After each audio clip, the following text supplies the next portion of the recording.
Well, good morning, everyone. I'm Jeff Binder, the Associate Laboratory Director for Energy and Global Security here at Argonne, and we're really excited to be hosting this day and having this discussion. Before I get into the next session, let me just throw out as an incentive to stay to the end of the day to the question about connecting science and the future of nuclear energy. I think that's a theme that you'll hear throughout the day. And particularly at the end discussion, I think Mark and Alan and I will be making a lot of comments about the connecting of some of the basic science capabilities and what that's needed to really drive innovation in nuclear. So let me throw that out as an incentive to stay with us today. But we're going to spend the rest of the morning really focusing on the nuclear energy scene in terms of the international and the domestic community, starting with the international piece. And I'm really excited to be able to bring here today two leaders from the international space from the United Kingdom and the Republic of Korea, who are going to give us a sense of what's happening in those two countries and really from the global perspective. Our first speaker is going to be Dr. Paul Howarth. He is the Chief Executive Officer of the UK National Nuclear Laboratory, which really sits at the heart of the UK's nuclear energy program. Paul's has held various senior roles in the nuclear industry, covering R&D, energy policy, commercial and support to plant operations. He founded the Dalton Nuclear Institute at the University of Manchester prior to joining the National Nuclear Laboratory in 2009. And Paul sits on various international and national committees and boards, and he's worked closely with the British government on the development of its nuclear energy policy. And let me tell you, I heard Paul speak a few months ago, and this is a really exciting story. So please welcome Paul. Okay, well, good morning, ladies and gentlemen. And it is a fantastic honor, delight, and privilege to be here today. And I speak on behalf of my own organization, the UK National Nuclear Laboratory, and also our sponsoring government department for energy, business and industry strategy, and also for the United Kingdom's Nuclear Sector Council, which has recently been formed by Her Majesty's government to look at how we take nuclear forward in the United Kingdom. When the invitation came through from Paul and from Jeff, I was obviously delighted to accept it. And I noted that it was recognising 75 years of nuclear. And in most cases, the United Kingdom, when it comes to history, normally wins hands down over the United States. And many of you will know, I have friends and colleagues here, quite often enjoy a friendly rivalry with my colleagues here at the US National Labs, often, of course, referencing such as you think you drive on the right side of the road, but of course it's actually the wrong side. And we, of course, have aluminium rather than aluminum. So when the challenge came through about 75 years of nuclear, I thought, that's going to be one that's difficult to beat. So I thought I'd give it a go. So 160 years ago,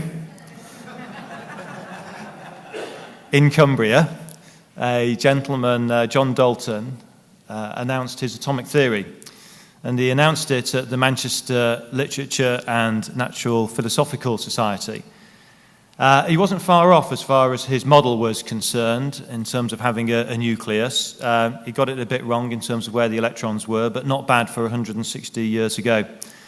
The interesting thing is he came from a small village, Eaglesfield, in Cumbria, which is about 2 miles outside the Georgian market town of Cockermouth, where I have a house, because Cockermouth and Cumbria, of course, is very close to the Sellafield nuclear facility.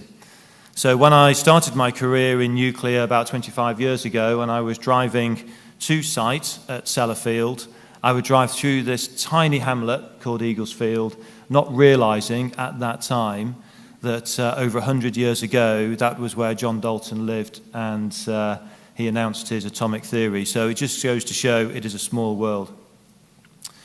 What's interesting actually then is the engagement I had at British Nuclear Fuels, and then later on setting up the Dalton Nuclear Institute at Manchester University. So if we cast forward now from when he came up with this theory, and we move forward 150 years, so 10 years ago, I had a phone call from the Lord Lieutenant of the Duke of York's office, Prince Andrew, who said that Prince Andrew wishes to come to visit you at the Dalton Nuclear Institute. And that was quite an interesting invitation to receive. It was genuine, not a hoax. And his interest was around nuclear. So I thought, okay, well, I'd better make sure that I'm up to speed with my history as far as nuclear research is concerned at Manchester. And it is actually a fascinating history as far as Manchester is concerned. Obviously, of course, the start of the Industrial Revolution, but they recognised the importance of science, technology and engineering all those years ago. And what they actually wanted to do was to push the boundaries of science and technology, and they recognised nuclear was potentially an area that was going to be of great importance as far as science was concerned. So what did they do? They built, with the investment and the wealth that had come from the Industrial Revolution, they built a laboratory to rival the Cavendish Laboratory at Cambridge, to then attract the world's brightest and best to come to work there. I'm quite passionate about Manchester because that's my hometown of birth, and it's fantastic to understand the heritage there, to then see that what they effectively did was to bring together three important ingredients: funding, the facilities, and then get the people. And for me, as far as my organisation is concerned today, I still hold those three things true.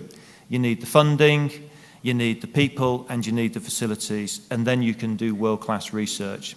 And that's exactly what happened at Manchester, because they attracted Ernest Rutherford, who then won his Nobel Prize for splitting the atom in the early 1900s. And then when I took the Duke of York round Manchester University, I was able to point out all the historical names that we recognise from nuclear science, technology and engineering that worked with Rutherford or were his students: Niels Bohr, de Broglie, Thompson, Bragg, Geiger, Chadwick, and countless others in terms of the names of those historical figures. And it's really quite a shock. I certainly found it a shock to realise the history. We then accelerate forward. We go through Otto Hahn's discovery in 1938, and then we come to CP1, a critical facility, literally, that was developed here in the United States.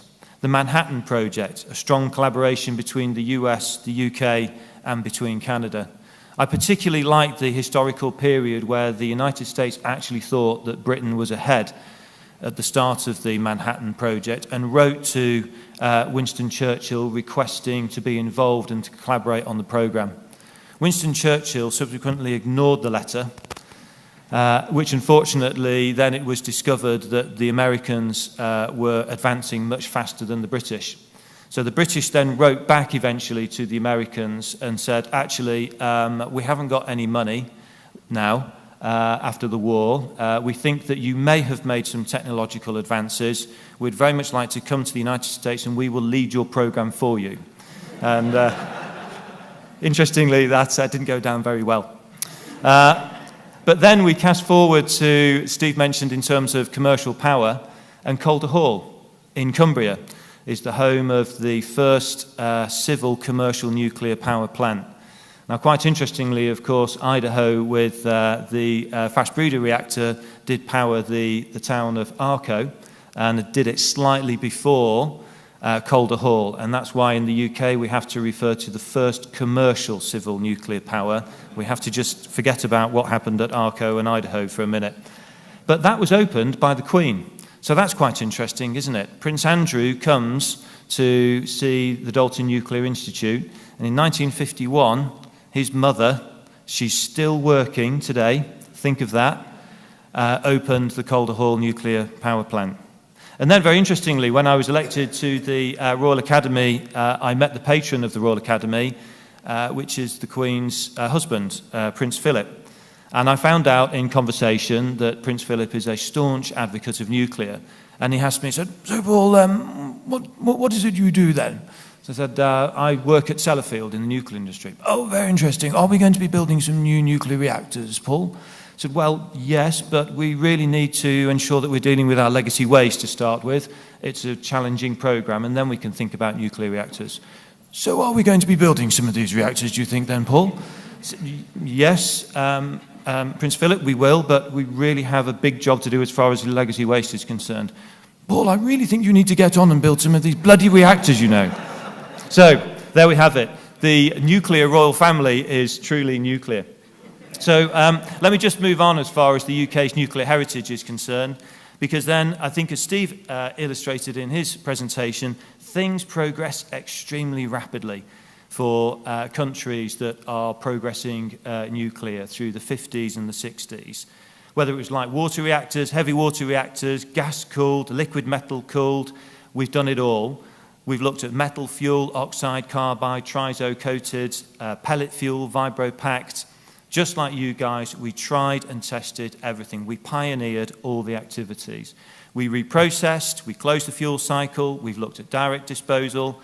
We're now into long-term interim storage, and in fact we have all of those three back-end policies ongoing at the same time at the moment in the UK. And also, of course, we've looked at all the waste treatment and encapsulation technologies. We have an incredibly extensive programme in the United Kingdom. Steve showed the organogram of all the different departments that exist looking at nuclear. Legacy, and we have the same in the UK. Legacy waste programme, we have fuel fabrication, defence, geological disposal, continued operation of existing reactors, building new nuclear reactors, and even looking at future space missions. And just as an aside, light-hearted moment, recently I came home from work and my smallest 10-year-old son said to me, "So, Dad, what have you done today at work?" Sorry. Said, "I had an absolutely fantastic day." I said, "In the morning I met the Admiral of the Nuclear Naval Fleet to talk about the support to the programmes, and in the afternoon I met the European Space Agency to talk about the ExoMars mission and how nuclear will provide the power for that." Little Sam just looked at me and said, "Yeah, right, Dad, so what did you really do today?" So how many people, honestly, can work in industries that are so diverse and exciting, covering so many opportunities? In the United Kingdom, our reactor systems were based on graphite. They were the backbone. They were gas-cooled systems. They had magnesium alloy cladding because we didn't have access to enrichment technology at the time. And of course, they were based on what were originally the wind-scale piles for producing the plutonium. We had to reprocess that material because the fuel was unstable. Our Magnox Generation 1 reactors have subsequently retired. They've reached their end of life. They worked for 50-odd years, generating a lot of electricity as far as the UK is concerned, much beyond what was anticipated. Our Generation 2 systems, advanced gas-cooled reactors, are now the workhorse and also the single PWR reactor. We also, of course, developed the fast reactors, and Steve referred to the oil shocks, and that gave an emphasis on the programme as far as closing the fuel cycle was concerned. We certainly felt the oil shocks, as many other countries did. We had a dilemma around the 1970s and the 1980s about whether to stay with gas-cooled systems or switch to light water reactor systems. And what so often happens in the history between the United Kingdom and the United States is we're actually quite good at the innovation, but we're absolutely rubbish at the production and just standardizing the units. Look at Concorde versus the 747. We did the same with reactors, and effectively the development of the light water reactors here in the United States really showed the way for just producing standard reactor systems that could be deployed on a broad scale. Nuclear in the United Kingdom basically covered around about 15 gigawatts and about 30% of our electricity mix.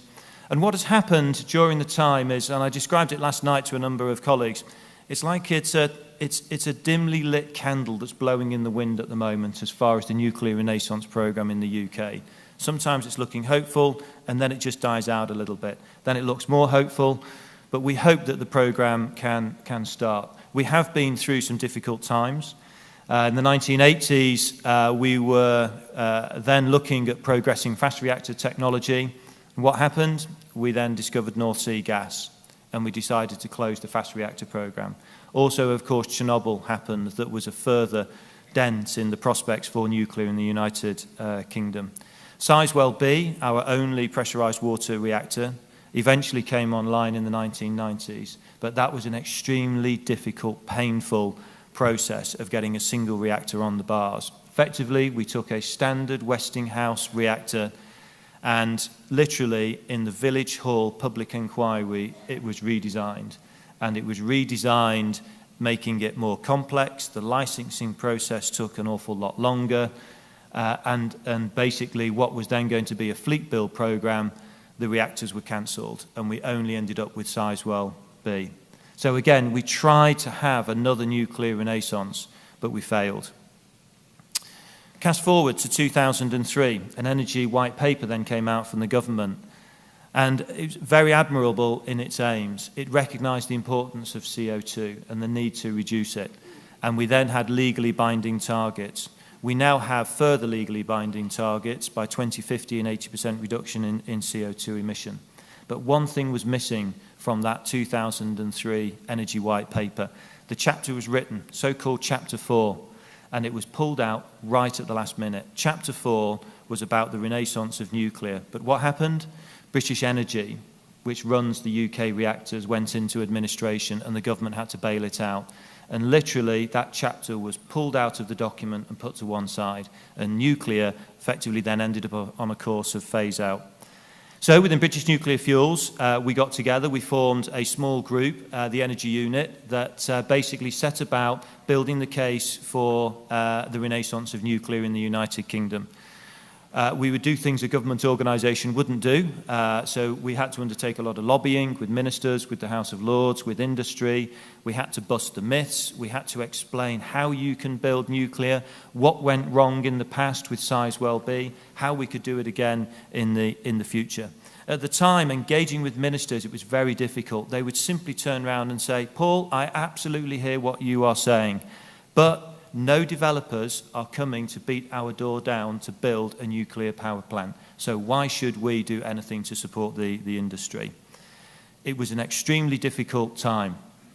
I used to spend a lot of time down in Whitehall in 1 Victoria Street in countless difficult meetings with the government, and I would come out with my head down just waiting for the first red bus that would go past, and I would want to jump underneath it. It was an extremely painful process. But something changed, and a little spark helped us. And that little spark was when the Russians and Putin announced that he was going to cut the gas supplies to the Ukraine. And then suddenly, the UK government realised energy is not a commodity. It is about security of supply. And literally the next day, the phone rang and said, right, come and tell us, how are we going to launch a new nuclear power programme? And we said, 3 things that you've got to do. Get the licensing sorted out. Don't do what happened with Sizewell. Do it once. Do a generic design assessment and never revisit it in the local planning inquiry. Number 2, get the waste management policy sorted out. Give the guarantees in terms of the cost of waste. And over a certain amount, government can back it. And number 3, provide guarantees over the electricity price. Do those 3 things and developers will come.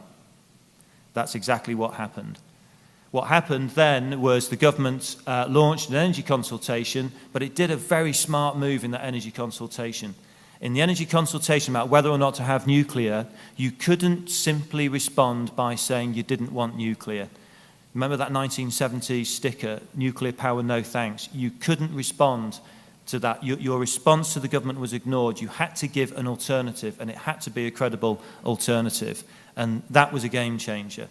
And then so what happened in 2008, 2009, the new nuclear build program was launched. The intention then, when the developers turned up, which they did, was to run a competition to determine the supply chain componentry from the UK and also the strike price that would be determined. Everything was looking good. We also saw our European colleagues looking towards nuclear. Switzerland was going to go nuclear. Believe it or not, Germany was really close. Italy, with Berlusconi, was very close. Belgium was reconsidering nuclear. It was looking really good. Then something happened, Fukushima. And again, the flame just dies out a little bit. Fortunately, it remains strong in the United Kingdom. And the United Kingdom, we recognised that it was the safety of existing nuclear plants compared to those early plants. Unfortunately, though, the competition fell away, and the German utilities pulled out. We were left with only EDF, and then we've been on the process now of determining the strike price. We've finally got to the position of having a strike price. The number is £92 a megawatt hour. It's roughly just under $150 a megawatt hour. We would like to see that figure come down.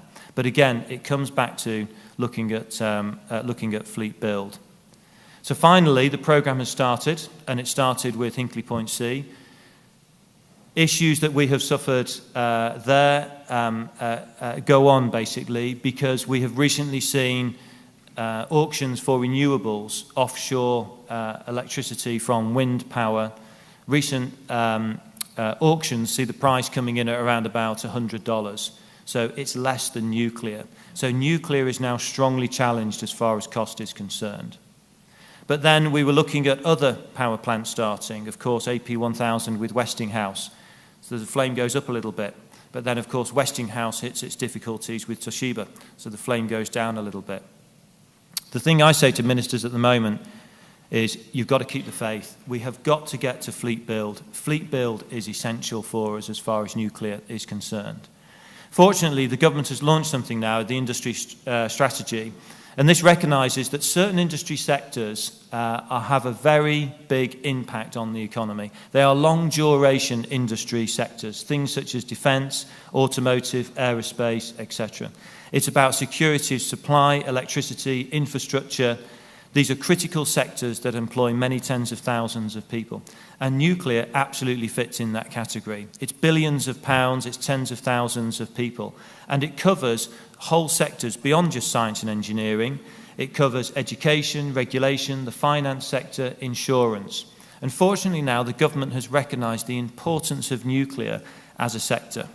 And it's recognised also the time frame that's associated with nuclear. Hinkley Point C will operate for at least 60 years, 80 years. It could potentially go to 100 years of operation.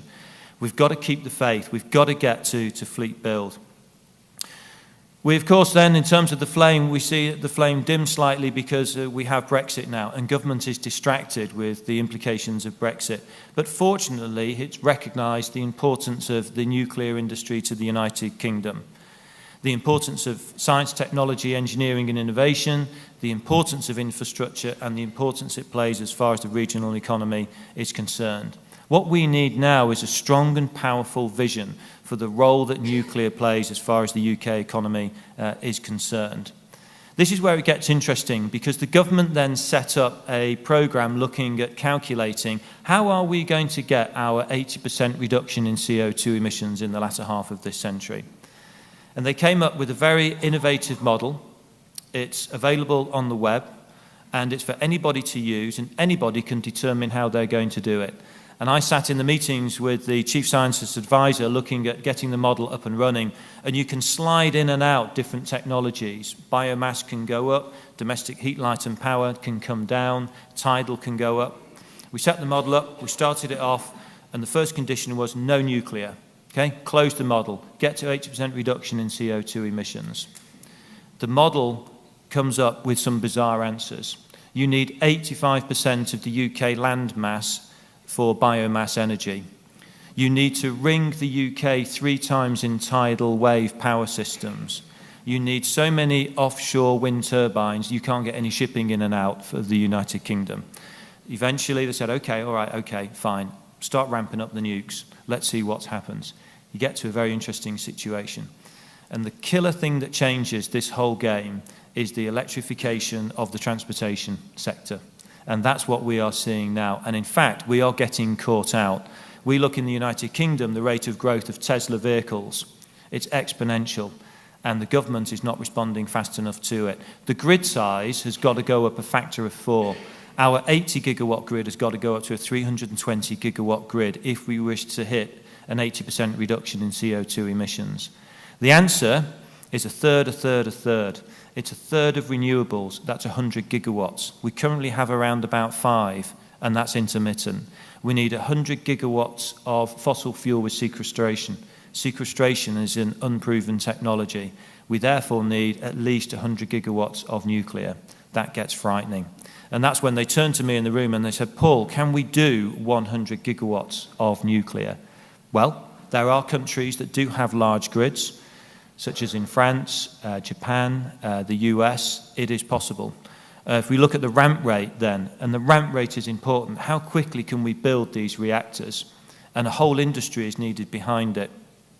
But it's not just the rate of expansion from an engineering point of view. The killer factor now that's facing us in terms of a nuclear program is financing. It's the cost of capital. That's what's hitting us really hard. The outlay is proving to be too much. How many organizations can stomach on their balance sheet construction of nuclear power plants at over billions of pounds? But we have to find a solution to this. This is really where I turn to the role of innovation. And if we look to future reactor systems, we have a role to play as far as the national labs are concerned. We need to identify the technologies that can help governments to determine the future of nuclear power. We need to look at advanced reactor systems. We need to look how to improve the safety. We need to look at what's happening in other industry sectors as far as the rapid expansion of technologies, the digital technology, the manufacturing technology in 3D printing, the automotive autonomous systems and robotics. We need to ensure that as a role of the national laboratory, whether in the United Kingdom or the United States, we're doing the difficult work. We're doing the difficult demonstrating of technologies. It doesn't happen in universities and it doesn't happen in industry. It sits in the middle. It sits in TRL 4, 5 and 6. And that's the role that we have to play to support our governments, to inform them to make decisions around the future of nuclear. But it could be bright for the UK. We can get to the first tranche of 16 gigawatts. We can go up to 32. We may even get higher, up to 75. We could be looking at going back to generation 4 systems. We could be looking at small modular reactors. There are substantial engineering challenges. And I come back to where I started this presentation. The important thing is you need organizations that have a long-term future, that have the funding, that have the facilities, and have the people that are going to be available in order to underpin energy policy for the future. Thank you very much for listening.